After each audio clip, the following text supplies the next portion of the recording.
Jamison, where are we right now? We're on the Acropolis of Pergamum, standing directly in front of what was the altar of Zeus, directly behind us. And you're going to tell us a little bit about that right now. Oh yeah.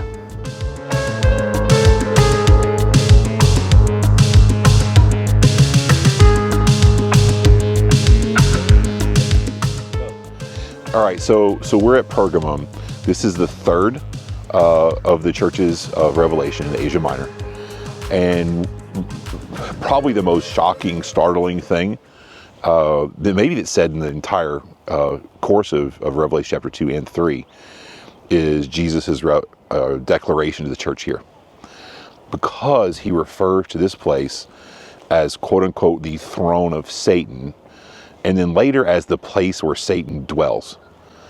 Here was the altar of Zeus, and it was huge. It wasn't just, you see these stones here, this was just some of the foundation work for it. It was enormous.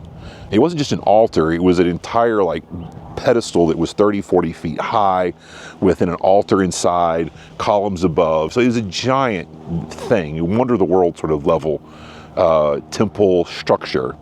Altar of Zeus sat right here. And you know, we think of the Greco-Roman gods as just being like silly fairy tales of Zeus and Athena and this, but these people thought it had real power. They sacrificed real animals to it. They did real occultic, you know, practices in honor of these gods. So it was a real demonic force with real power. And you know, some of the church fathers were very clear in their belief that the Greco-Roman gods were exemplary of demonic forces, and that Zeus, as the head of the gods, would be the head of the demons, aka Satan. I think that's a reasonable theory, you know, and that if you worship the king of the gods, who's not Jehovah, the king of the other gods, well, if you're worshiping the king of the gods who aren't God, and that's really just one answer what that is. And so I would argue very strongly this was a place of satanic worship, deeply dark occultic practices. And to serve Christ in a place under the shadow of that kind of evil is, it's a tough calling. It's a tough calling.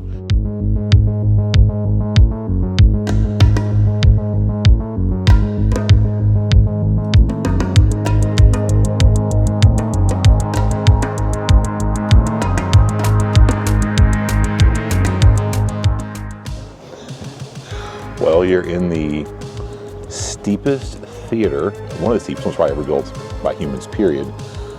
Certainly the steepest one in the Greco-Roman world. It looks really bizarre from outside of it. From here, it's actually quite beautiful.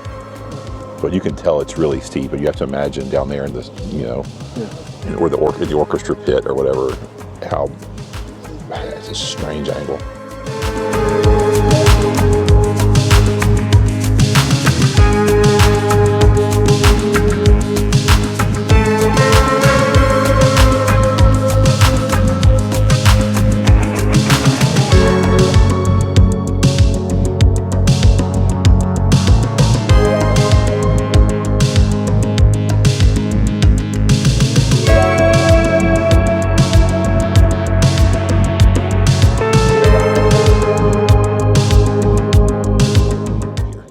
And these Christians are serving in a place that's just very, very spiritually dark. Yeah.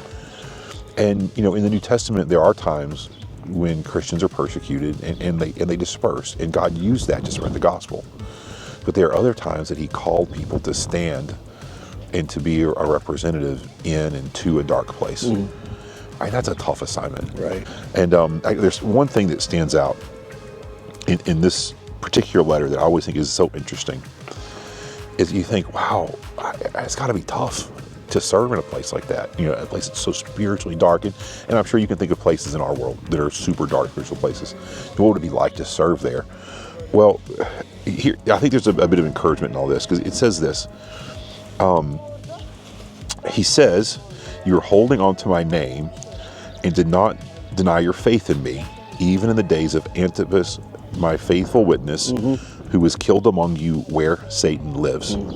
So I could imagine Antipas being killed somewhere up here in this pagan complex between Zeus and Athena and Trajan. It's somewhere he refused to worship one of these things and was killed. But having said I can imagine that, what I can actually tell you regarding Antipas is I don't know anything about the guy. Right. He's not mentioned at all. He gets one sentence in the whole Bible. One quality shout out. Yeah. Jesus from heaven. Right. Dictating it into the Bible. I know. My faithful servant Antipas. That's cool. And I always think, how much better can you do than that? Right.